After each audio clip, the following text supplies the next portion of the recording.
G'day folks, David here. Just going to talk about another property mistake today, another misconception, and this is number 6, choosing the lowest interest rate. Now, most people think that choosing the lowest interest rate will save them money and it's the smartest idea when you're going and looking at cash flow.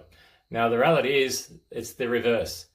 If you want to pay off, the only way you save money with your mortgage is to pay it off earlier. Now you have the choice to work harder, have no quality of life, funnel all your money to it, and just try and do it from your income. But there's other strategies that you can utilize to pay it off faster. But before we go there, let's look about the concept of getting the lowest rate. In actual fact, what you're doing by choosing the lowest rate, let's say it's a 5% rate as opposed to 6% rate, is you're measuring the saving you get on a monthly basis. But on the other hand, you're agreeing to a 25 to 30-year agreement for a debt pledge, a mortgage, to repay those funds over that next period of your life. And for many of you, that's going to be your prime income earning life, your prime stage of life to have fun and experience. But instead, you're going to be basically paying a mortgage to keep a roof over your head when maybe there could be other options that are smarter, that can give you the freedom and the security. So it's the agreement to the mortgage. If you're buying a property for $1 million, remember your interest repayments are going to be $1 million plus. So the number one way is if you can cut that time frame in half, and instead of paying it off in 30 years, pay it off in 15, you're going to save $500,000 in interest.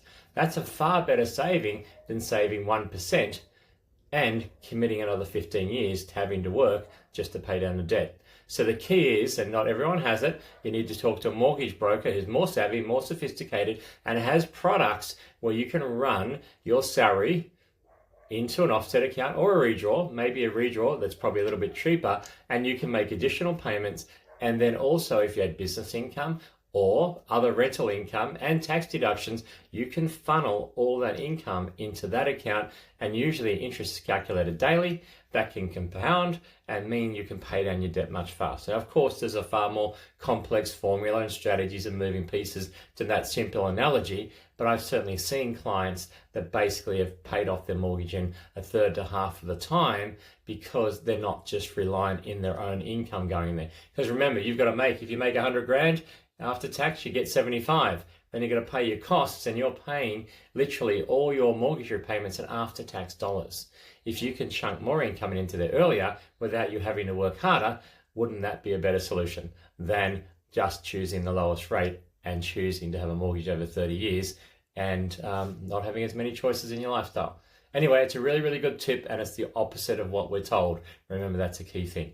You've got to do the opposite in most cases if you want to get the result of true freedom from using property as a vehicle to help you get there. If you just want to work to your 70 and pay off the mortgage, stay in the same job, forget anything I've said. That'll work for you if that's the outcome you want. If you want something different, you got to do something different. Thanks, guys.